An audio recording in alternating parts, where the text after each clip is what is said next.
Hello, good evening, and welcome to the LFC Daytrippers. This is the Midweek Fix. I am Gav, and with me I have got Seany and Keith. It's going to be a Q&A tonight. We have got some topics up for discussion, but mostly questions from the live chat. Seany, how are you, my man? Good, mate. Yeah, all Yeah? good. Yeah, not too bad. Yeah, All right. How was your trip to Liverpool? it was actually great. Do you know what? I'm not being funny. It's the most I've enjoyed a trip to Liverpool in a long time. Uh, I just had great crack about both days, and the fucking atmosphere in that ground was nuts. I don't know what people are going on about. It's the loudest I've heard Anfield for a league game. Hmm. It was like a cauldron when we'll get into it, obviously, but when Nunez got sent off, it was just mad. It was weird. It was weird. I don't know. I was in the main stand, and even that was loud. So it, Hmm. it was mad. I've been away, and I did see some comments about the atmosphere at Anfield, and then it was actually you I seen talking to somebody on Twitter where you said, no, this was loud, and then when he got sent off, it just got like literally mental, till the Yeah, very end. And to be honest yeah, with you, I've been away. I've watched Liverpool's two games and stayed away from mostly everything else. Um, the lads have looked after hosting and editing and guesting and all sorts of stuff. They've done a brilliant job while I was away, so I kind of stayed away as much as I could, bar watching the two games. Keith, we're going to talk an awful lot tonight about loads of different things. Nunez, um, the new kind of supporters board that's being put together. Naby Keita is going to come up in the next minute or two as well. But two games in and there's just loads to talk about, Keith. It's ridiculous.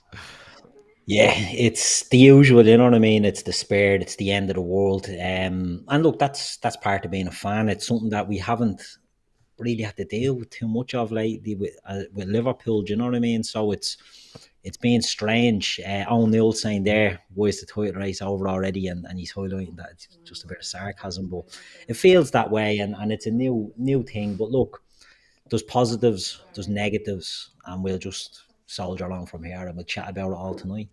Um, Naby Keita and the whole midfield thing kind of ties into each other. The first I seen of it earlier was Marty Sikora put a tweet out linking, I think it was a guy from Sky Sporting, maybe in Germany. I asked him, was you reliable? He said, Yeah, no. Plattenberg, Yeah, wasn't it? he Yeah. said it was either him or a mate of his was quite reliable and was quite up to speed on Thiago and stuff like that when it was happening. Um, and I did ask for questions on Twitter and stuff like that. And Donks on Twitter was asking, his question was kind of like, do you think we've overlooked asking this midfield in particular, or this squad overall, to go to the well again with this amount of physical and mental kind of pressure put on them from the start of the season? I've seen people asking like, muscle injuries, how did we do too much in pre-season? But kind of for me, I kind of looked and went, yeah, but City were playing two games and people were saying they weren't doing enough. It's kind of a bit of revised opinion Yeah. for me. But Keith, I'll stay with you. Is it just a reaction as the two draws? A couple of midfielders down. Jones probably doesn't start in our first 11. Thiago most certainly does. Kate is only back. I think he only made the bench the other night. And people are looking at an injury list there of probably, I would say, 4 or 5 that would probably get in very close or into the first 11. Is it just one of those things where people are going to react like this and you just have to kind of look and go, it'll settle down? Or does it strengthen that argument with regards to, in particular, a midfielder? I think there's a bit of both. Do you know what I mean? I think it will settle down. I think players will come back, and no one can see the future. And I know people will say, "Oh, you can't see the future," because we all know they're going to get injured again. But the reality is, unless we have a long-term injury or a player wants to leave, we're not going to bring in a midfielder. Now, as Donk's question was, are we asking too much of these players? Possibly, you know what I mean? Possibly, but that's what Jurgen Klopp and his team are there for. They know the players better than we do. But it is a thing. If you look at Adam Lallana, for example, done an interview there recently, and he said he's loving life at Brighton and he's enjoying playing football again. And it wasn't that he didn't enjoy playing with Liverpool, but the intensity of playing at the very top and having every game having to win. Now I know Lallana is a few years gone, but playing midweek, playing Champions League, things like that, just took its toll on his body. You see teams like Leeds at Bielsa at Leeds run the bollocks out of them. Players like Calvin Phillips, Patrick Bamford breaking down, and even at Man City, Bernardo Silva, he constantly wanting to get out of City. The weather, he's not really, into the weather there, but I think he came out and said that, he probably doesn't enjoy his football there as much as well, and working under someone like Pep Guardiola, while a genius the same way as Klopp is, it does take its toll. So maybe it is too much to ask these players to keep going when you're doing the intensity and the rigor that's expected of them at the very, very top like that. So there could be something in that. What I would say is, I think we're too quick to write them off. Last season, this squad didn't win a quadruple. We know they didn't win a quadruple. They were very close to winning a quadruple. They were as close as anyone will ever get to winning a quadruple. And they haven't fallen off a cliff. Right, players have picked up injuries. Well, you look at... Doesn't mean that, though, Keith. No, I think they should. Shawnee, I've said previously, I think they should have brought in at least one midfielder, because I think you have to but I'm just saying refresh about that. The quadruple thing, like nearly winning a quadruple doesn't mean... No, but what I mean, it's only been, 3 months, 4 months since we were in that position, do you know what I mean? And it's literally only 2 games in the league since the end of the season. So it's very, very short time period. Now, when I say players don't fall off a cliff, players get older, and the older you get, the more likely you are to fall off a cliff. And if you look at sort of Thiago's a year older, Henderson's a year older, they're into their 30s now. Oxlade-Chamberlain's a different case altogether. We know what he is. Thiago does have injury problems. Fabinho started slow. The midfield is not right at the moment, but the first half against Fulham, when we had Fabinho, Thiago, Henderson, I thought Thiago was terrible before he got injured. I thought Fabinho was awful. I thought Henderson was actually the best of the 3, but that was a low bar. Do you know what I mean? So I think the problem we have now is not that the midfield is decimated. It sort of is the problem, but it's that the rest of the team just haven't clicked in yet for me, and that's having a detrimental effect on everyone else. I think we should have bought a midfielder. I don't want us to panic buy a midfielder. I don't think there's any point in just taking anybody for the sake of it, because we saw with Kabak and Davis, if it's not a player Klopp really wants, they're not really much use to anyone. I think Klopp would rather find a solution from within, which people don't be happy about.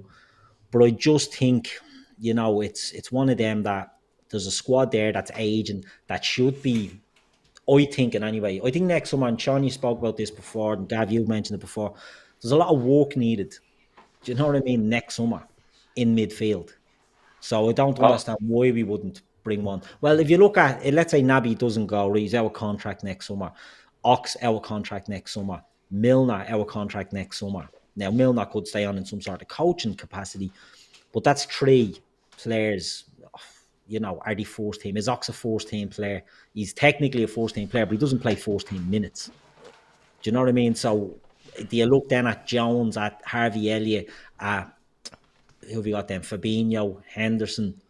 Henderson's injury record isn't great. You know what I mean? So it probably could do with maybe 1 this summer, definitely 1 or 2 next summer, and that's what I think they should have done. I think they've future proofed well enough in the forward position, and I think they've done it in the defensive positions.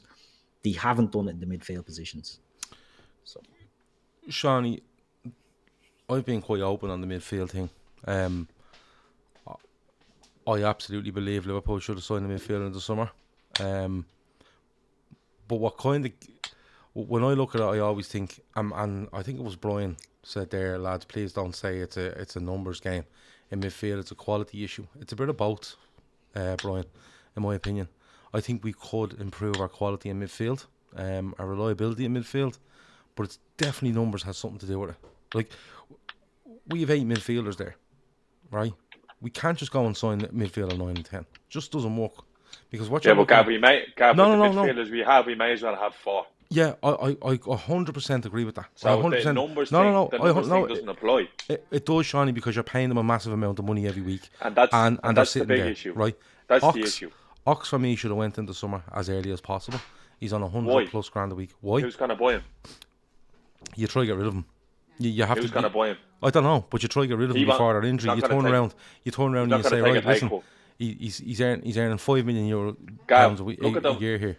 Gav, look what Nottingham Forest had to pay fucking Jesse Lingard to sign for them. Yeah. They would have took Ox. They're taking everything. The problem with Ox is we gave him too much money to start. Yeah. No, that's what I'm saying to you. He's on I think he's on 160 grand a week. Look, it's I don't mind having an argument over midfield. It's not an argument. I'm just saying. No, I don't even think it's an argument. I think you're right. I don't even think it's an argument. I think it's fairly straightforward what could happen in midfield. But what I'm saying to you is, if you're looking at say Ox and Naby, just for argument's sake, right? And you're saying to yourself, they're earning £10 million a year between them at Liverpool Football Club. I'd say it's somewhere close, right? They're earning £10 million a year, right? At Liverpool Football Club. Liverpool Football Club, the way they run, simply can't go out and sign midfielder 9 and 10. They can't, because they're left with 10. I get that. Right, so there's no actually, it's not actually an argument. I just think it's a logistics thing. And I think Liverpool have kind of failed in the logistics side of it, right? Just a bit, where I think the writing was on the wall for Ox at the end of last season when we were rotating and he was fit and he couldn't get on the pitch, and you're kind of going, if you can't get on it now, you're not going to get on it. Naby Keita, a year to go, and we're going to talk about him in a bit more detail. I think getting the players out that I think he probably would want to get out, I think has gone badly.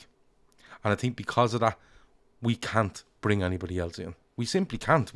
It's not how the club is run. We can't just go, there's 10 million quid sitting there. And not only that, if you're not playing them, right, they'll run down a contract and they'll just sit there as nothing. So I still think they need one, but I just can't see it happening unless somebody goes out. I just can't. Again, another rhetoric thrown around is that Klopp is too loyal. Like, I think that's bollocks, to be honest with you. I genuinely just think we've kind of been, pardon the pun, hamstrung a little bit with Oxlade-Chamberlain because he's on too much money. He'd command a fee because he has years on it. He has a year on his deal, and he's never fit. So why would you buy him? People turn around and go, you'd have got a sucker for him. You wouldn't. Forest are a sucker. Keith, there's no suckers anymore. Forest are. So, I put him in that Jesse Lingard. I put him in that Lingard bracket, overpriced, similar age. Gave him a 1 year deal. But one year deal, no signing on. Yeah, but I think you didn't have to pay a transfer fee for him. So I think the thing with Ox is they literally got they basically are at the getting Lingard for a year for what, a $5 million fee, and basically giving him 100 grand a week if you're putting it that way. And if he keeps them up, he might stay, he might not. He'll fuck off, and they'll just replace him anyway. The problem the issue is with Ox. It's like fucking Ronaldo now. In another way, United can't get rid of him. Yeah. You have to pretend you don't want it. Liverpool are never going to turn around and go. The thing is with Ox, if he had been fit, he wouldn't have played. Klopp stopped picking him last year. He was fit last year and he didn't play. Mm-hmm. And that's what happened. They couldn't sell him. There's no way you could. Liverpool could have probably turned around and said, "Give us $3 million for him," and he would have been still saying, "No, I'm going to sit on my hands because I might get a signing on next year. I'm not taking a fucking pay cut to go somewhere else." He's on too much money.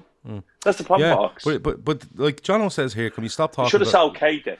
Can we stop talking like Liverpool? I'm going to come on to Keita right now in a minute, but he says, can we stop talking like Liverpool are a broke arse club? Liverpool are top 6 in revenue generating clubs. We need to stop saying we can't afford this. Jono, I'm sick fucking saying this, Jono, right? Liverpool spend what they generate. They spend the fucking all, right? So if they're spending what they generate, okay, they cannot go out and just put 2 players to the side, right, wipe off any potential transfer fee and pay them 10 million quid a year. They simply can't. Like, we have to get out of the... Liverpool are a rich football club, but they pay big money. They pay big bonuses. And look at their accounts every year. What they earn, fuck all in terms of profit. Let's be honest about it. Fuck all in terms of profit, right? They're not broke. They're far from it. But they are not going to go out and just let 10 million quid of wages sit there and do nothing. The biggest issue for me was Oxlade-Chamberlain was fit for the last third of last season, I think, right? And didn't get a look in. Liverpool, if they wanted rid, they should have went, listen, we're taking a nominal fee here £5 million, we're taking a nominal fee and he's out the door, or we're loaning him and we'll pay 50% of it and that'll clear up some wages. And they didn't, and they got absolutely stung by that injury that he got. Yeah. Right? While exactly. he was more or less in the shop window and they were going, get out there, play a few games, someone will come along and go, Oxlade-Chamberlain between 5 and 8 million. Jesus, he's been fit for 6 months. Let's go for him. They've been absolutely stung. You know what I mean? John said Liverpool can afford to eat Oxlade-Chamberlain's contract for 12 months and still go and buy another midfielder. But so you want them Liverpool to just puff 5 to 10 million away on the side, not really use them, and just buy another midfielder. It's not how it works. It's simply not how it works. And you have to work out as well what Oxlade-Chamberlain wants. Like Shawnee said, Shawnee could sit there and go, or he could sit there and go, I'm not moving, not doing anything. Then he becomes an issue in the squad. Then he becomes an issue around everything that's going on. I keep saying it. We should have got a midfielder. I don't think we've done things right in that area. And while people are kicking and screaming and going, sign this, sign that, if you slow down a little bit, you just go, signing is fine. But for me, Shawnee and Keith, it won't happen until someone goes. Have you watched Arsenal All or Nothing? No, I haven't. Arsenal gave Aubameyang a brand new contract of $400,000 a week, and apparently gave him something like in £10 to £15 million on a signing on bonus, right, to sign the contract, because he was banging in goals at the time. There's an episode in that, and it's not even a year after he signed the contract, where his brother, who was his agent, is literally on the phone to your man Edu going, just terminate his contract, he's going to Barca. And he had to write it off like that. You can't, we're not run like that. No. That's just the way it is. Look, listen, but at the they same should have time, sold Shawnee, Keita. The whole thing is now, this stuff coming out about Keita tonight, whether how true or not, whatever Neil Jones says or whatever else is saying, they should have sold fucking Keita. You should have just sold him. Yeah. And they should just sell him. Well, it depends what you get from him now, because again, he's in the last year of his contract. It doesn't. Just sell him. So you're just looking. So I would literally say, if someone comes in with 15 to 20 million by him, let him fucking go and cut. Just get him out. But that would mean this where my argument comes, that would mean then that you've taken in 15 to 20 million pounds. You're now £5 million more wages to spend, okay? And then you can look and go, right, could we put 20 million down on someone, right? For 50 million, we put 20 million down, we pay 6 million a year for the next 3 years or whatever it works out. Do the maths. And then you can do it. But we are just it doesn't matter how, and it is logical to discuss the midfield thing, but you still can't get past the point where we have 8 midfielders at this club. And if you want to bring in 2, it means you'd have 10. But then, Gav, right? So then, I get what you're saying, right? The numbers, but then that's poor squad building for me. If you look at the makeup of that squad, you look at the makeup of that midfield. We may as well have four bodies with how injured who's your 4? All are. I'd rather have 4. Who's your 4? No, but what I'm saying is, with the amount that we only ever have 3 and one other nearly available for that midfield when you think about it. Because Fabinho's had lengthy spells out, Thiago's had lengthy spells out. Henderson had a relatively good year in terms of fitness last year. He played a lot of games. Played more than anyone else. Yeah, Curtis Jones had horrific trouble with injuries last year with the fucking one with his eye, which is a complete freak. Harvey Elliott breaks his ankle. And what staring down the barrel of that gun again, where we are looking at, look, I didn't even mention Oxlade, Gav, because he's fucking never available, and he was available there and didn't get picked. Naby Keita last year. Look, you could probably start having the... Well, if that's the case, you can probably start having the argument around Thiago Alcantara. Absolutely. I think you should be looking at the future in him as well. Well, I'll tell you the difference, though, between fucking Thiago, Keita and Knox. All right? How long is Thiago here? Yeah. The 3rd season. When Thiago was fit, you know exactly what you're fucking getting. We're 5 years down the line with Naby Keita now, and I couldn't tell you what type of midfielder he is. And I'm not being funny. Someone who's more educated might be able to tell me, but they won't convince me. No, they'll never convince you because it's not that he's a... But what is he? Like, I thought last season he was very good for his... But he had to cope his game. Yeah, if I 2 or 3 seasons in, you're going, okay, he's here nearly fucking 5 years now. And I still couldn't tell you. Now, a fella could turn around and tell me that he'll transfer. This will be his fifth season, won't it? Like, yeah, I don't see what he fucking does. All right. Yeah. Sometimes good, like a Tuso. Sometimes good, sometimes shit. All the time injured. Well, fuck all used to us, Gav. I couldn't tell you. People turn around and tell me when he's playing, we have the most attacking presses in the tour. I don't give a shit. When I watch him on the pitch, I don't see him being effective. I can count on one hand how many games he's really grabbed by the scruff of the neck. Very fucking frustrating signing. I said it on Twitter earlier. I feel both the club and the player may feel that they didn't get what they bargained for. All right? I don't see what he gives us. More available than ever last year. Still wasn't sure. Just one of them. Didn't work out. Pat in the back. Out the gap. Oxlade-Chamberlain. Really good sports season. Horrific injury. Never recovers. Never recovers. It's actually very similar to Daniel Sturridge at Liverpool. When I actually think about it, it's actually not, because Ox come on and plays shite loads of times. Whenever Sturridge was fit, yeah, that's fair. I think the availability. Did Ox not come back and then get another whopper as well? Did Ox not get two really bad ones? He did. So the shite of fucking comparing players to Sturridge. I compare Sturridge to Thiago, because when Sturridge was fit, you knew exactly what you're gonna. No, I mean it in terms of really good start to Liverpool and then ruined by Roy Hodgson ruined thing, and you know what I mean. Then you're seeing a very stop-start Liverpool career from there. Yeah, it's just fucking like a few executive ruthless decisions need to be made that should have been made probably a year or two down the line, and we're behind now. And people turn around like, if we sell Keita, we need two in this window. Realistically, then, right? Realistically, now this is without all the kicking and screaming and everything else. What do you think maximum could be done this summer at Liverpool in midfield terms? Realistically, like they could have bought man if they wanted him. Nunez. He obviously didn't want him. And exactly, Keith. They could have bought him. Is he gone to Wolves? Yeah. They could have bought him if they wanted him. I'd say they could have bought him and gave him probably 60 grand a week and paid 10 million up front at Lisbon and got him, and he would. And I don't think it would have crippled us. But the fucking fact of the matter is, it's quite clear we don't want them. Or we don't want to bring another body in.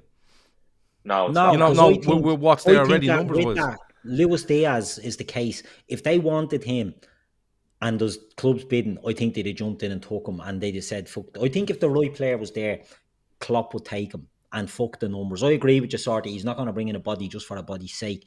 But if they wanted Matheus Nunes, they'd have went in and bid. It's not a crippler, as Shani said. I think it's 50 million euros or something like that. 40 million pounds. Yeah, we paid that for Naby. You know what I mean? The wages are going to be low. They love Portugal. Fucking love Portugal. And I just don't think there was an interest in him. It's funny because, I've seen loads around with Matheus Nunes where it was, Pep described him as this. Klopp is a big fan. Linder's mentioned them in a book. If Bernardo Silva leaves between Man City, Bayern, or basically Nunez has given his word to Pep, all this stuff, and he ends up going to Wolves. Sort of way. Exactly. Like, it's a bit fucking mental, so you kind of have to read it all at the end. But, Keith, I suppose the way I'm trying to ask this question is, do we take a risk and make big changes in midfield in the next 3 weeks or 2 weeks or whatever it might be, and take that risk that it mightn't work right away, but we know that we're improving quality and reliability, and we'll see the the fruits of that down the road? Because look, nobody's going to sit here realistically and argue that Liverpool don't have work to do in midfield, whether that's in the next 2 weeks or the next 6 months or the next 12 months, because it does. The contract situations dictate that anyway. Yeah, 100%. The contracts do. We do need work in midfield. That's a given as far as I'm concerned. O'Neill makes a good point there. Lucas Sukic and Jude Bellingham are two that I think will sign next summer. I think they'll sign Lucas Sukic in the January window.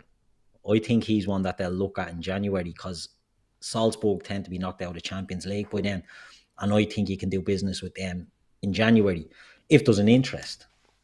I don't see why there would be. He doesn't look the type of player that would suit our midfield. But I think if the right player is available, I think Liverpool will spend what needs to be spent. If they could get Jude Bellingham, let's say, and that's assuming they're after Jude Bellingham. We all think they are. They're after Jude Bellingham. If Dortmund give a sniff that, look, right, he's available, but this is the price, and Liverpool feel that he's worth it, they'll pay and bring in Jude Bellingham. What they won't do is if they get offered, let's say, and I'm just picking a name here, it's a player I do like, but let's say Barella gets offered to them and they're like, I don't know. Do you know what I mean? Italian Sean, he's a big fan of Italian players not really settling in England. And will Well, Barella be... I read Linder's book there and that he's mentioned in it. Yeah, but you know what I mean? If they bring a player that's not the one they want, but they could get offered. Sander Berge is getting mentioned as well. You know, I don't think they'll just bring in a player that's another body. I think if the right player is available, they go from. Who that player is, I couldn't tell you. But I think, will they do one? If Naby goes, they have to. They have to, because they need to do it now. I think I think they need to do it. I think they need a midfielder in there. There has to be a player on their list that's available, that's attainable. Yeah, you can't just tell me that there's fucking one player that's like. Jude Bellingham. There's always a list. We always say there's a list, and there always will be. It's not like we're just sitting on one player. But like Shawnee mentioned there, he'd get rid of Naby Keita. Keith, you're probably along the same, right? Yeah. I'd get rid of him. But Naby Keita aside, you'd still bring in one anyway. Yeah, we're not letting Naby go, because like Naby will play more football over a season than James Milner, right? Overall, I would say. I think he would play more football than Curtis Jones over the course of a season, right? Is this just compounding the argument that, look, something needs to be done? Because when you see the Thiago injury, when you see Curtis Jones out, we know the role we want for James Milner. Fabinho hasn't been on the best form. Is it pushing towards two, Keith? I can't see two being done. I really can't. No, I do agree with Shawnee. If they sell Keita, I think they need two, but they won't do two. Do you know what I mean? Brian Murphy saying that Casado off Brighton would cost 40-50 million, bang, job done. He's linked with Manchester United, and the price will skyrocket because he's their Basuma replacement. You know, players at this stage, unless it's the one you want and you can do a deal, the price is going to be through the bleeding roof. Watch how United get absolutely slaughtered now with prices for players because people know they're desperate. Liverpool there's talks with United if they're having to put in a monumental bid for Anthony off Ajax now. Yeah. They've put in a bid of 130 million euros for Joe Felix, which is being knocked back. So they're getting into the situation where they're going to have to throw big money at it. Exactly. You know what I mean? But there's a smell of desperation off them. And Liverpool, Neil Jones has said that Keita is happy. Yeah, Neil Jones is saying that. The German side are saying he's not happy. You know, I don't know. I don't think he's happy, to be honest. I think is he looking for a new deal? The one thing I wouldn't do with Keita is give him a new deal. Do you know what I mean? It's either sell him now or let him go for a free if you can't sell him now. Under no circumstances, I don't give a shit about protecting his value. There's not a chance of rewarding him with a new deal. I just think you only protect value really when you have 2 or 3 years left. You're not with a year left. That's not protecting value. I just think if you give him a new contract and say, "I will sell him again," I think you're then stuck with another body, and who's going to pay for him? Do you know what I mean? As much as he's not available, Johnny. I think he was good. Availability was good last season. I think he had a good season last season. I've always said it. I think he's all the tools to be a really good Liverpool player. It just doesn't really fall from. He gets injured at the moment. I think a really good player, but I don't think he's a Liverpool player. So I'll put it to you then. Liverpool need a midfielder, right? Because of the injuries that are there, and we need to bring one in, and we need to kind of bring this time frame forward. Even if Naby Keita decides that he wants to go with someone, and we only bring one in for Naby Keita, which will be the minimal, where are you looking at? What do you mean? Players. Yeah, who would you do? What? Who are you looking at? Because you could argue that they won't bring one in because numbers wise and the numbers, but if he goes, you definitely do. Yeah. What's his name's on the transfer list at PSG? Paredes. Right. He's going to Juve, isn't he? He's talking him going to Juve. Yeah, we could get him. And the thing about him is he will be able to cover Fabinho as well. Because I think that's a huge issue that nobody talks about.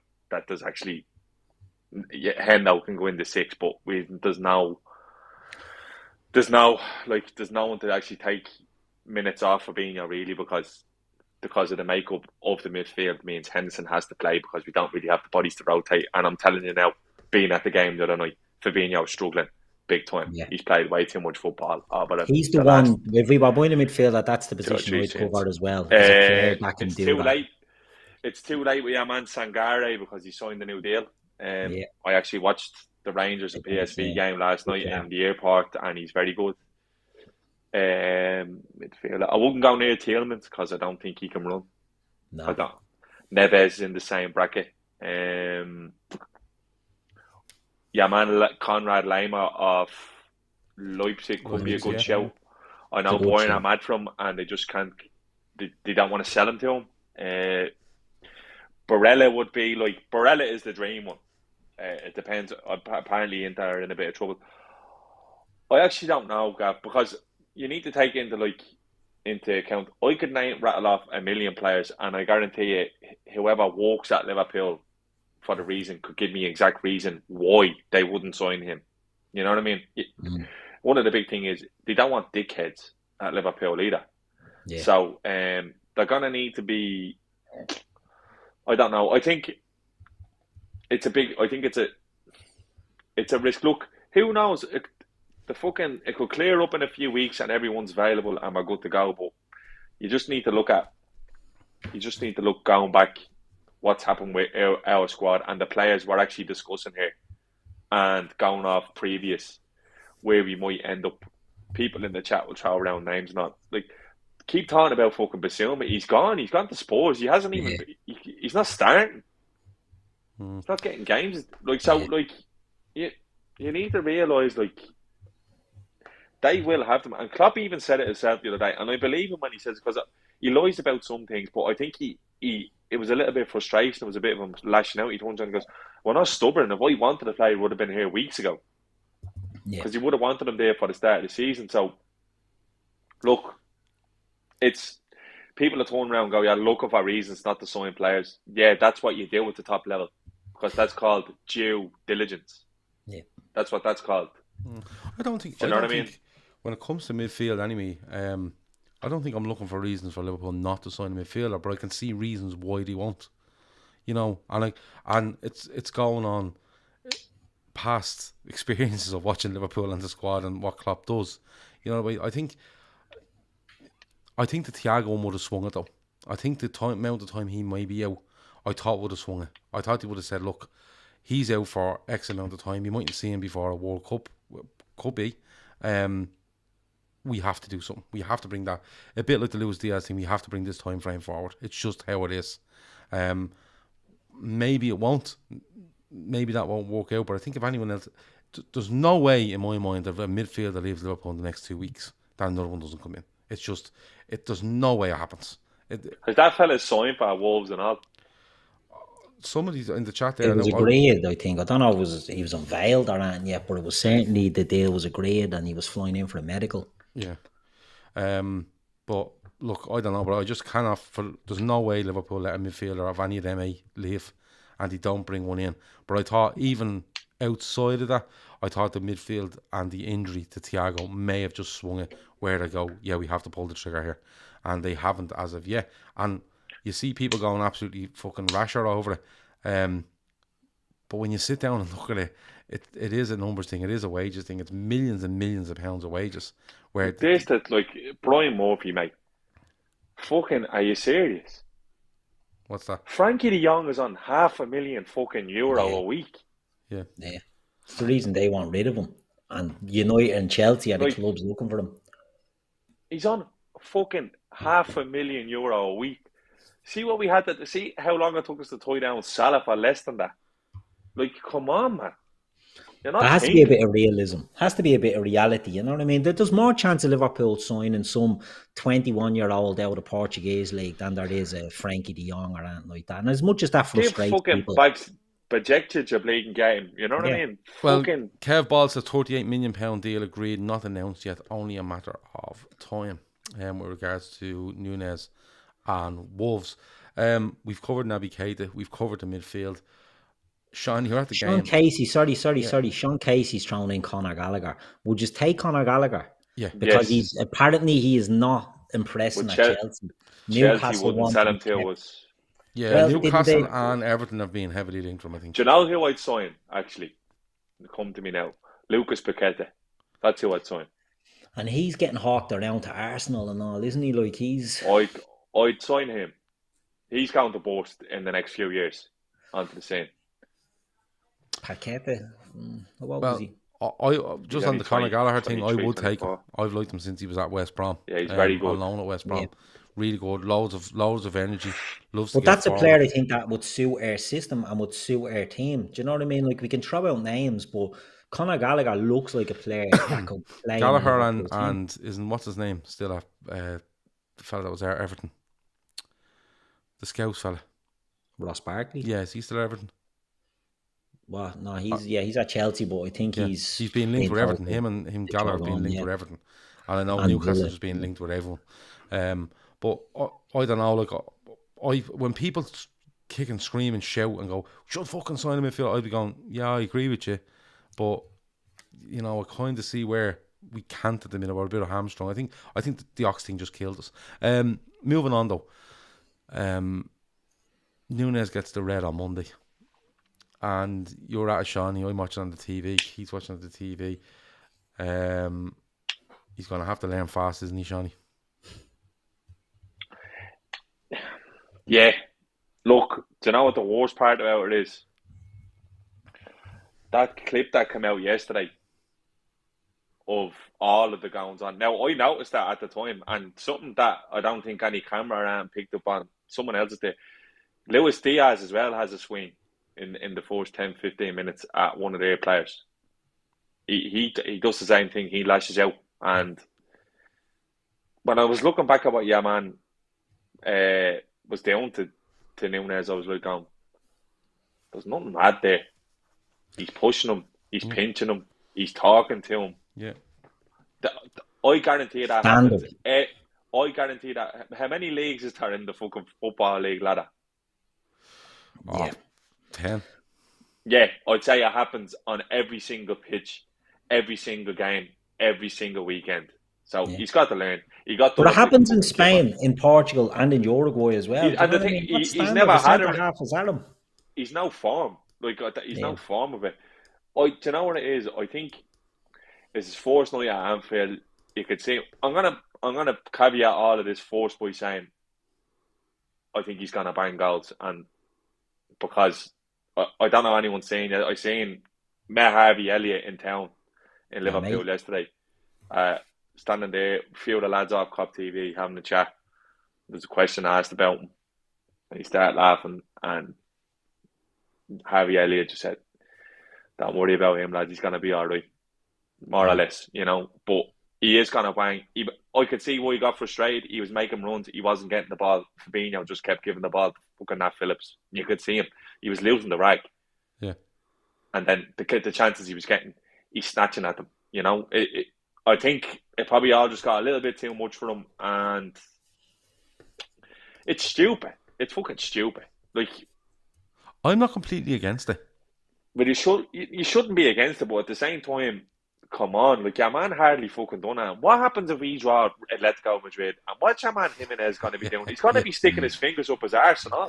Yeah. No. Do you know what I found was frustrating? I don't think he absolutely headbutted him, but he didn't headbutt him. Yeah, no, he just put his head into him. He throws his chest out. Your man went down like a fucking... He was poleaxed. But if you saw that clip, I think it's the same one Johnny was talking about, with all the little incidents, standard in any game of football, from schoolboy up. Yeah. But if you see the one where Nunez chases Anderson into the back, he tracks him back into air half, and he makes a tackle and wins the ball, and he jumps down like he's being shot. No, your man goes down. I didn't think there was much connection there at all. He stands on him getting up though. I thought he nicks the ball, and your man goes down, and he's frustrated. That's where I think his frustration. He could have been sent off 2 or 3 times. Nah, genuinely didn't. I didn't think the headbutt was a red card. I think if you looked at Wolves and Fulham at the weekend, at the end of that, Mitrovic takes a swing at Morgan Gibbs White. The two of them get up and get into each other, and they're putting their heads into each other, and that was more aggressive than what Nunez done. 2 yellow cards, Yeah, fair but enough. Paul Tierney wasn't ref in that Paul game. Tierney Yeah, was Paul a Tierney's shite bag, fucking and the appalling. reaction of the player Exactly. doesn't help because he Yeah. doesn't get headbutted and he goes Yeah. down like he's being headbutted. Yeah, That's but not the helping, thing is, but like, that's part of the game. when I say I'm not against it, like, I am, in the sense of what you're doing getting sent off. We need to win games. Yeah. But I think it might be a bit of a blessing. I think it might be that's out of the system early, and Klopp will turn and go, you don't do that again. Second league game, you do not do that again. This is how you're going, and this is where the likes of Linders comes in, and all these people that, you know, psyche and stuff like that, and they say, listen, you're going to get this. You're probably getting it over in Portugal, but you get it here. You might get it here more. They might get away with it a bit more here, but this is where you're going to channel it, and they're going to get that early, and they're, you know, it's not going to be a thing where it's brewing for weeks and weeks and weeks. It's affecting his game for weeks and weeks and weeks, and then, you know, he eventually explodes. I think he's exploded nice and early, and I think what will happen is now they'll just say, listen, when you go out, if he nicks at you, you do nothing. What you want to do is you want to get physical with him, run him, score goals, and that's how you're going to answer them. I think it might be a little bit of a blessing for him that it's just come that early. That's the thing, Gary. He wasn't even someone being physical with him, though. No, but I'm not even. No, what I'm saying physical. is, Nunez can turn and be physical, you know, and Nunez can absolutely. run and, you know, get in behind and score and stuff. And it was somebody made a great point on Twitter, and I don't know who it was.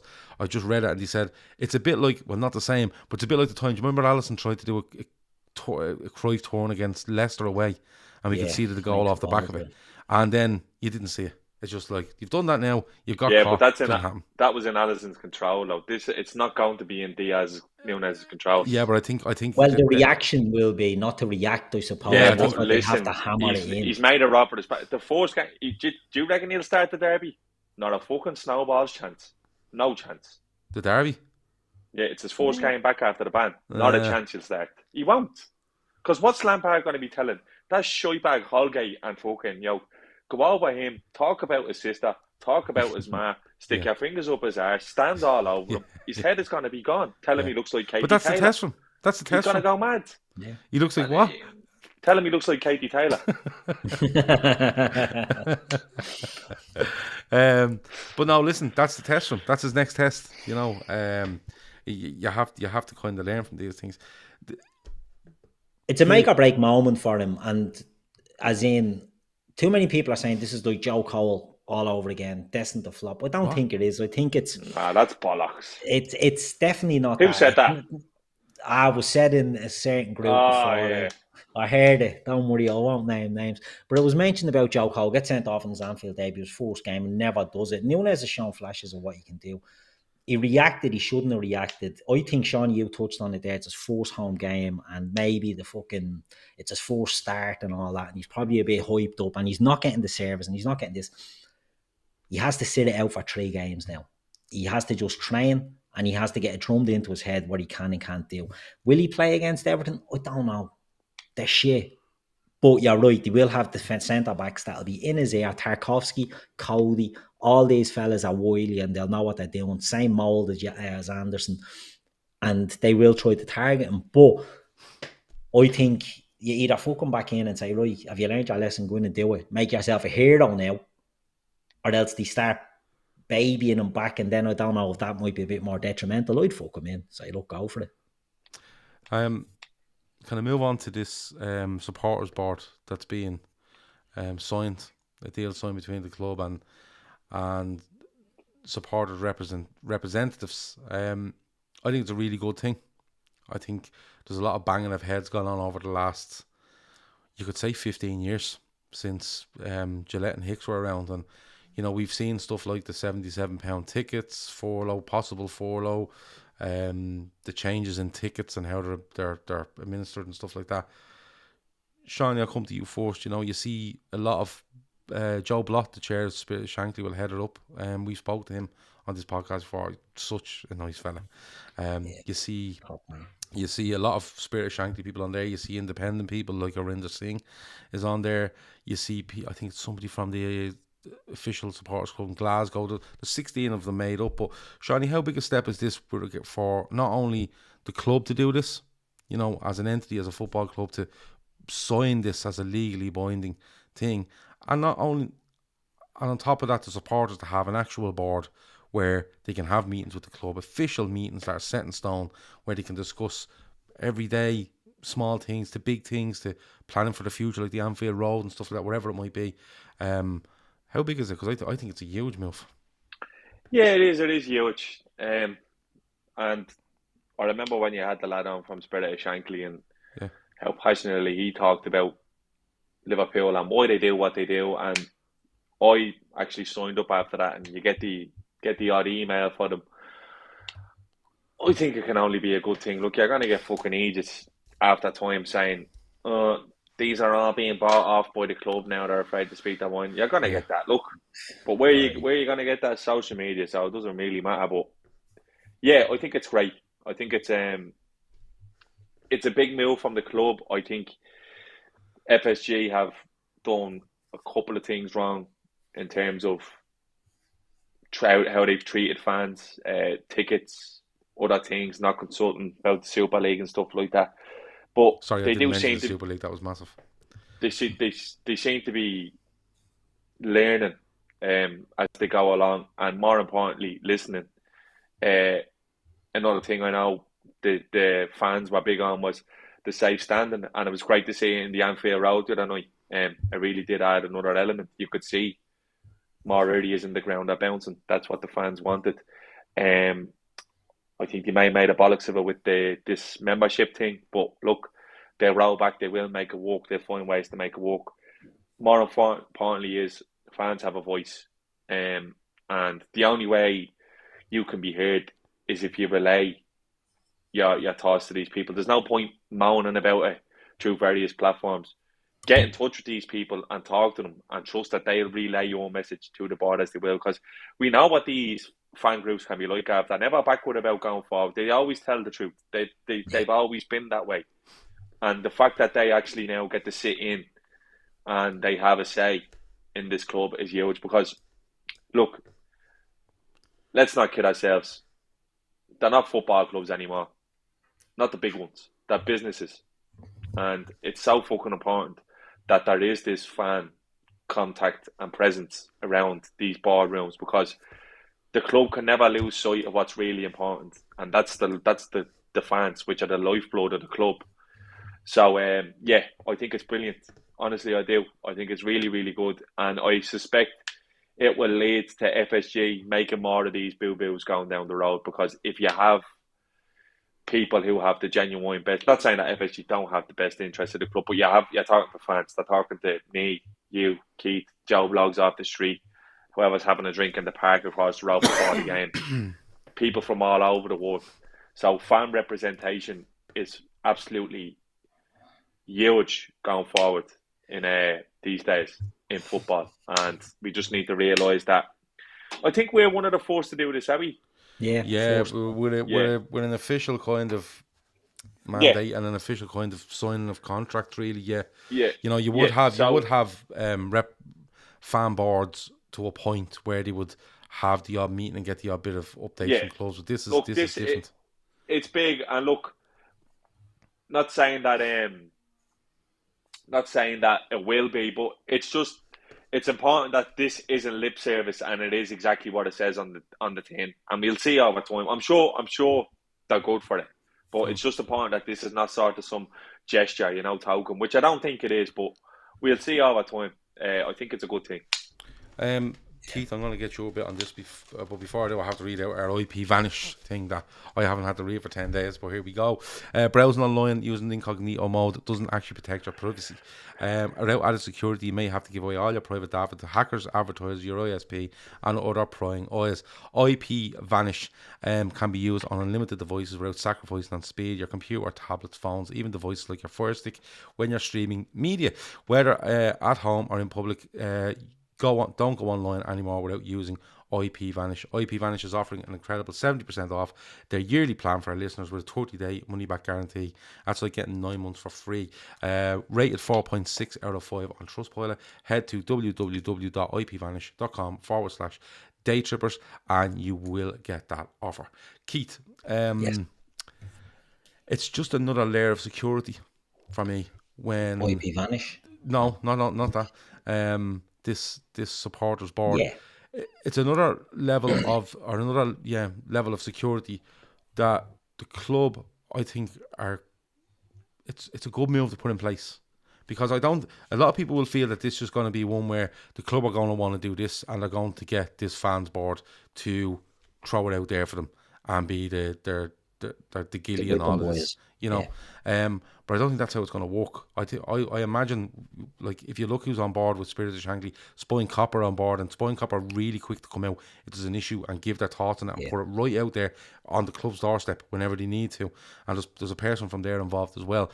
I think it's going to be really good that the club might want to do this, and they will go and say, we want to do this, what do you think? Well, we'll bring it back to where we talk about it, we come back, and then we'll have a discussion with you. I mean, they'll be able to meet somewhere in the middle, because the club aren't going to get all their own way, and the fan board aren't going to get all their own way. But to have that there, Keith, it's much better than going so far down the line, Keith, isn't it? And having to drag yourself, 90% back.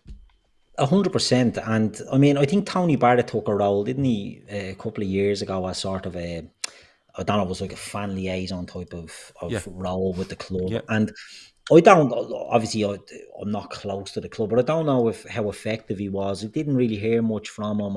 He's gone missing a bit, isn't he? Yeah, he has. He's gone off the radar. Now, that was probably part of the deal. You're off social media or whatever. And do you know what I mean? Maybe he was doing stuff in the background. I'm not saying he wasn't. But there is that sort of question mark of, well, has he just been put in there and has had his cuff softened, or he hasn't been able to do much? You won't get away with that with this group, because Spirit of Shankly especially are a union. And the one thing that you won't, my opinion, right, I'm a trade unionist, the one thing you won't get away with is treating like a union. If you're negotiating with them, they won't give you an inch. They won't bend over for the club. So exactly. The socialists, do you know what I mean? Heavy left-wing socialists. They're not going to go there and just be patsies to the club, despite what some people will try to say. I think it's an excellent move. You touched on it, that they're not going to get all their own way. The club won't get all their own way, but it's all about having a voice and meeting and allaying them fears. Jono said about the FSG thing with Forlow and about fucking this, that, and the other that he got wrong, but he didn't do any of that. Do you know what I mean? Like, what was it they said? You'd rather ask for forgiveness than ask for permission, and they rolled back on it. A lot of clubs don't roll back on their mistakes. Do you know what I mean? But what this will do is this will hold them more to account. I think they're not going to be able to. Forgetting about Forlow, I think they tried to do that, and I think everyone was going to try and do that. They just were out of the traps too quick. The Super League was one that no fan consultation. I know that came on very quick or whatever. But if there's any sort of fan liaison there, they'd be able to say to him, look, this is a load of bollocks. Turns out the Champions League is the same thing. But at the time, it was a closed shop. They're like, no, this won't wash. This will go down very, very bad. And I think things like that is where they'll be able to maybe have an influence. For me, it's just a scope to garner some opinion from people before you go and throw yourself out there. Like when you look at the Super League, right?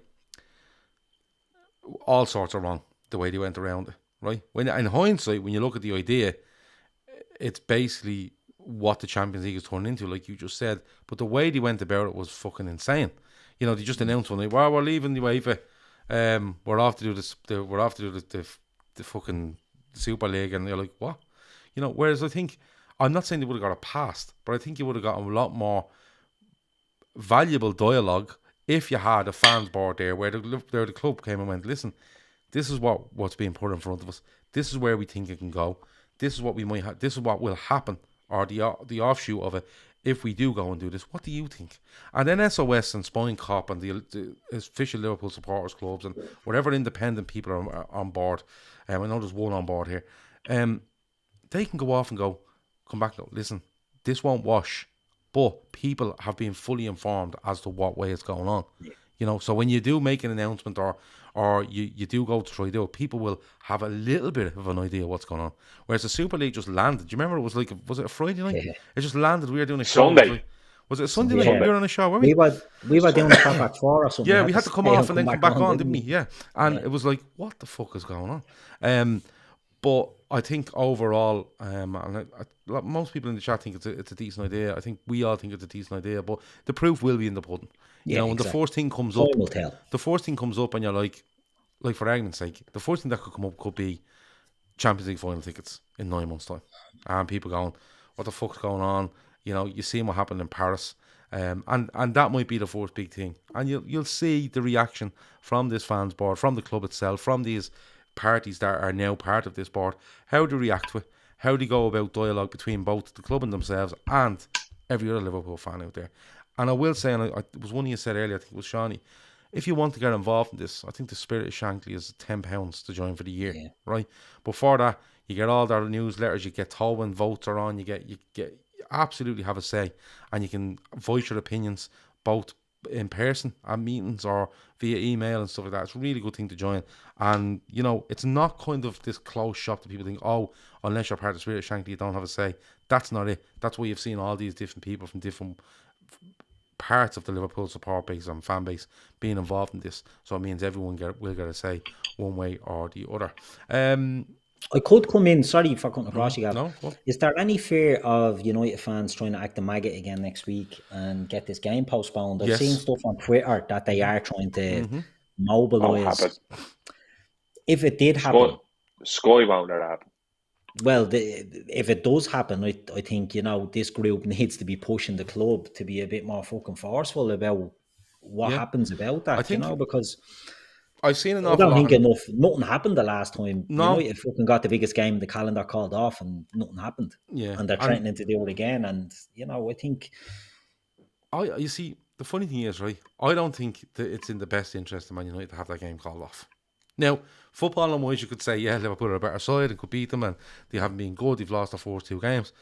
But, and I've seen, United fans reacting, and I've seen Terry Flewer saying, stay away from the club, don't buy jerseys and stuff. That means fucking nothing. Yeah. They get all that money regardless of what jerseys they sell. That's the first thing. And not buying tickets, you're mad. There must be 50,000 bleeding season ticket holders at Old Trafford. Yeah. Right? And then if there's 5,000 in there that are Liverpool fans, that means there's 20,000 tickets on general sale. If you don't buy them, somebody else will. I think that's it. The only way, this isn't about starving them of money because they're a fucking juggernaut with money. Yeah. A juggernaut. Doesn't matter if you're in that ground or not, right? The best thing they could do, genuinely, is all go into that ground and all leave after 3 minutes. Yeah. Just walk out. That is the only way you make it. It's the only way you make it, because if you don't buy a ticket, someone else will. And if you don't buy a jersey, it means fuck all. They get a set amount off of these. And the thing is, do you know what? They're going on, like, Terry Flowers is a very inflammatory individual. I'd imagine that he doesn't even believe the shit he comes out with, because he knows exactly why he's doing it. I'm sure he's a nice fella and all, but he has a YouTube channel to run, and sometimes logical, sensible talk doesn't put views on the table. So he's screaming and shouting into his camera, knowing exactly what he has to do to get fucking views or whatever. I guarantee he doesn't think like that. The worst thing United fans could do is stop going games, because I tell you what will happen. A fella from Indonesia who will travel 24 hours will come, probably pay double the price of that ticket retail, and probably spend £300 or £400 in the megastore. Yeah. That's what happens when you're in an international team, isn't it? And that's who the Glazers want in the fucking ground. Yeah. They don't want fellas who've been gone for 20 years in the ground, who might not even buy a fucking pasty in the stand. That's why the walkout is the biggest way to do it, because you're stopping. Why you're 100% right. So you're a million % right, Gav. That is literally the only way you can do it. And you know what will happen as well? That'll roll back on, because you'll have Fox in America and fucking NBC going, what's going on? These games are being played out in front of empty stadiums. Our advertisers not gonna look like that. Don't want, and that's the only way you hit, because they don't care. They do not care. There will be a list as long as a fucking arm in there for people who do want season tickets. It'd be the same at Liverpool. This way. If people, do you know what? Exactly. I'll be honest with you. If people wanted fucking FSG, if they really wanted FSG out and people start pulling season tickets, do you not think fellas would be jumping on buying season tickets? 100% they would. Yeah. Because I fucking would. Yeah. I've no problem admitting that. But it's like you said, right? If Man United turned around and said to a travel company tomorrow, we've 10,000 tickets here and people won't buy them, right? They'll just go in and go, grand, we're selling them for inflated amount of money, mad money, right? and these people come in and spend a lot of money, they're actually giving you more value to the club. Like Exactly. monetary value than a fella, turning up from Salford or whatever, walking in the ground, paying his £40 for the ticket, going in, coming out, off to the pub for a few points and goes home. Right? They're actually giving you more monetary value. The only way Manchester United should do anything about this is not to get, because if they got a game called off by doing what they done the last time, which I think they would end up with a 3-point deduction, right? I think they need more, 10 points. No. But even if it was 3 points, right, it would mean then they would be on minus 3 points after 3 games, right? That's the first thing. And the second thing is they've given 3 points to Liverpool, which is not fucking, is not what they want to do, right? And they get nowhere. And then you have the likes, and do you know what the funny thing is, right? If they went out and done that, right, you'd have the likes of Gary Neville and all telling them they were right to do it. And they're not. The best thing to do, you don't starve the club of money, you absolutely minimise the amount of money they can make off you. Because they're going to make it anyway. Do you know what I mean? So you go into that ground and on 3 minutes you go, bang, I'm out of here. And everyone else is walking with me. Right, but they won't. But that was the problem. They tried to do that last year. They had the minute, what was it, the 60th minute or something? They were all planning the walkout on, and about 10,000 of them went. But there was still fucking 60 odd thousand in the stadium. Yeah, no, it's too big of a stadium. They need everyone on board, and the problem, you touched on it there. Manchester United, one of the biggest clubs in the world, but more importantly, one of the biggest brands in the world. So Liverpool are the exact same. You look at, if people don't want to take their season tickets, or don't want locals want to go out and walk, because a lot of the time it will be the hardcore sort of match going Reds, the day trippers, not us, the day tripping fans, and the international fans that are only getting over, once a year or get a sniff. They'll fill them stadiums, but they mightn't fill them to the rafters, but they'll put bums on seats. And people are mongos. These would be the same people sitting on streams wearing AliExpress jerseys, shouting at the club to spend money. Like, you know what I mean? Yeah. That's like, honestly, this is what you're dealing with. And I hate to break it to you, lad. We're talking about them shower shites again. I know we're playing them on Monday, but who gives a bollocks? Q&A, let people ask questions related to Liverpool. Well, if you have any questions in the last 5 minutes, any question you want to throw it out there, and we will try answer it for you. But I genuinely want to get a Manchester United fan on here that feels that the Glazers are the problem, because I want to talk to them. The champion in Michael Knighton, before we finish on the champion in Michael Knighton, 30 years ago, he stood on a pitch juggling a ball didn't have fucking 2 tempences to rub together. And now he's the saviour of the fucking club. You're joking. Enough of them.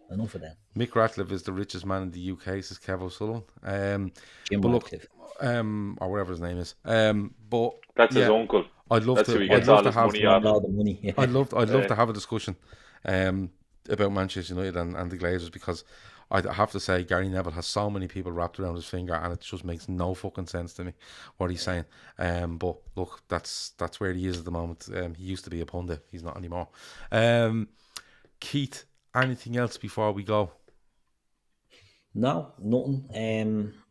It's good to be back on. Do you know what I mean? It's been, it feels like ages since we've been doing a pod. The lads done a great job while we were all away. They did. But yeah, just good to get on and talk about football. I know it's not the best of times at the moment. Liverpool aren't fucking pulling up any trays. But I think that will subside. I think we'll be all right. What are we doing? Some fella called Ronaldo CR37. Thought that was gas. What's that? Yeah, man, Martin called Ronaldo CR37. Who did? Some fella in the chat there. I didn't see that. Kevin Ball asked the question, are we ready to beat City to the league with the current options in the squad? Shawnee, you giving up on the league? Already done? How the fuck can you give up on the league, for fuck's sake? Yeah. I've seen multiple people say that City won't drop any points. And where'd you see that? I'm not going to name them. You just have to beat City. Simple as. No, you don't. You just have to fucking get your finger out. Tell you what the problem is, right? Real quick. Spoiling of our team, the big hitters, Salah has been shite the first 2 games. Fabinho has been fucking woeful. And Virgil, probably the 2 worst games I've seen him having back to back. Trent not being great either, Robbo not being great. All that being said, we should have beaten Palace with 10 men. And we probably should have gotten beaten by Fulham. Yeah? So to be fair, if we had been beaten by Fulham and beat Palace, we would have been in better shape than we are now. 2 draws. Can't afford to draw many in this league, but look, I think we were 10 points off City at one side. If you're writing the league off after 2 games, forget about it. Just watch something else. See you Watch next the watch the WWE or something. Watch fucking Jake Paul jumping off top ropes, bleeding. Take a year off. Come back next watch August. the boys. Yeah, go and play FIFA. Build all your favourite players in Ultimate Team. Don't be just fuck off. Was what I'm trying to say. Just, in nice way. Yeah, Mem Craig asks, anyone know how serious Kanate injury is? Is it a ruptured ACL or a minor knee issue? Possibly I was meant to ask that. We haven't heard on it. What's the latest on him? Klopp said an ACL. All I seen was Kanate posting on social media saying he'd be out, but he'd be back in a little while. So I don't know. You know. Yeah. I genuinely don't know, and that's not me going on like Phil, where I go, I don't know what's going on in football. I literally went on holiday and watched 2 games of football and drank. That's the one thing that is kind of the only thing that's kind of annoying me, to be honest. That annoys me where that, like, we have a lot of injured players out now, and I couldn't tell you when one of them is back. The ambiguity around their injuries does my fucking head in. It does. It genuinely does, and I know it saves nobody to kind of say this, that, and the other, but it just does, doesn't it? Yeah, I agree with you on that. Do you know what it reminds me of? It reminds me of Arsenal and Wenger when it's not quite the same, but Thomas Rosicky would get a hamstring injury and they'd be like 4 weeks out for Thomas Rosicky. He's gone for about 18 weeks. Do you know what I mean? Liverpool just don't give, it's not bad. And you just don't know. Like when he shot the back a couple of weeks. There's a good shout there, Kev O'Sullivan. Like, I don't think Kanate had any surgery. So, yeah, I'd say it's nothing serious. Yeah. No, it wouldn't have been. And Max says Logan Paul's killing it in the WWE, to be fair, Shawnee. So I believe. Yeah, so go and fucking watch him. Go watch them. Go and watch. That's like that. Like, that can literally be wherever you want it to be. Yeah, that's WWE. Football doesn't work like that. Like, listen, I'm gonna just say something real quick. I'm 30 in a few weeks. Liverpool have been shy for 80% of my life. Same here. Why the fuck would I moan when we draw a few games? Yeah. These fellas haven't a clue. You haven't a clue what's coming down the line when it's the Super League. I think it's mad now bringing on 5 subs. Why don't you see them? They're not even taking throw-ins anymore. They're kicking the ball off the ground and out of hands from the sidelines. Yeah. Fly keeper and all it's going to be after the World Cup. Yeah. And if you score a goal, you get a penalty. Add an extra 2 for a header. Yeah. 2 for a header and all. 2 for a header. Yeah, if the keeper catches it, it's a goal for the other team. Yeah. Honestly, what did I say to you guys a few weeks? I'm not going to take it too serious this year, and I'm not going to lie to you. That was the most I've enjoyed a game the other night at a game. It's very true. It was pure bonkers. I thought he played very well. We actually did. We just finishing aside. I thought it was. Don't get me. Listen, Fabinho's getting slaughtered, and what's his name? The centre back. I'm so bad with names. Nat Phillips and Virgil to a certain extent, but Eze is brilliant when he turns Fabinho. It's just a bit of class, and you can't kick them up in the air every fucking time, because the next time you go to kick him in the air, he'll be sent off, right? Nat Phillips kind of should come out, and make that commitment. It doesn't. And people saying Virgil doesn't even try to get back, make a tackle. Virgil is trusting Alisson that he has the angles, and I think he's waiting for Zaha to take one more touch inside, and then he could hit him. It's just a really good goal. Diaz scores a great goal. Salah is very close on 1 or 2 occasions. And another night we could have went down to 10 and won that game 2-1 or 3-1. We could have. I thought Harvey Elliott was very good. Elliott was very good really in a game like that. And I thought, they're the signs that we have a genuine talent on our fucking hands there. And I just want to see him progressing, and I'll take any positive out of what he can get. And he was the positive for me. Watch our starting 11 for Monday. Tell him you said that. Tell him you said that. That's what I was hoping for, Sean. Yeah. Friends. I have to say, someone said it in the chat there, and I'm gonna shout out, because I actually know a mate of mine, Charlie, looks after Charlie's probably be watching. You probably know him from Twitter. Mercy Ruled, his name was. Charlie actually looks after the Iberi Eze's social media and stuff like that. And I texted him yesterday going, fuck me, mate. He is some player. He absolutely tore us to shreds the other night. Yeah. That kid is a serious, serious talent. On the back of a bad injury as well. I was just seeing people shouting him out there in the chat. He was fucking brilliant. He was actually a joy to watch the other night. And when he went off, I was actually going, thank fuck for that. Yeah, he's a good player. Yeah, he's a really, really good player. Diaz was immense. Tommy C reckon Van Dijk was too casual now for the first time. It's a brilliant finish from Zaha, because Alisson Diaz has his was ankles awful the perfect. other night. I thought he was great, didn't I? Who? You He didn't was think so. I thought he was great. I first thought he was half walking his he kept, bollocks off. yeah, second half, first half, like Nathaniel Klein was marking out of a game. He's going backwards every time he got the ball. He was driving me fucking insane. But you know what? And I suppose you different vantage point. You're at the game. You're seeing different things. I felt Robbo was way off it the other night, and Yeah, he was shy as well. I didn't feel that he was the fact getting Robbo up got on him. hooked. The fact Robbo got hooked not long after half time, and then fucking Simakash coming on sleepwalking. I don't know what was going. What a cameo that was! Yeah, they kept letting him take free kicks, Yeah. fucking luring them into the cup. He must have won a competition earlier on that day or something. Yeah, Owen but Conway his last. delivery is usually good. His It is, delivery is usually good. It was a stinker. It is, though. Mr. Catcakes' Gomez cameo was good. He was very good when he come on, and I think Yeah, he was brilliant. I think he would have played only for a slight knock. Klopp has said that the week that was in it last week was. Wait, just whisper it. Jordan Henderson gets the team taken over. In case you didn't fucking know. Don't fucking tell anybody, you're mad. Fucking Egypt. Owen Conway, last question. What's your starting 11 on Monday? An early show for it. Obviously it's only Wednesday, and we will talk about it more as the week and weekend goes. Fatback 4 will be all about this game on Sunday night. Keith, as of now, what's your starting 11 for Monday? It'd be Alisson, Trent, Gomez, Van Dijk, Robertson, Fabinho, Elliott. Come back to that one. It'll be Salah, Diaz, and Firmino. And I think it'll be Henderson in the midfield, but I wouldn't be surprised if it was Keita. No, I think it'd be Henderson. But he'd have to play left side.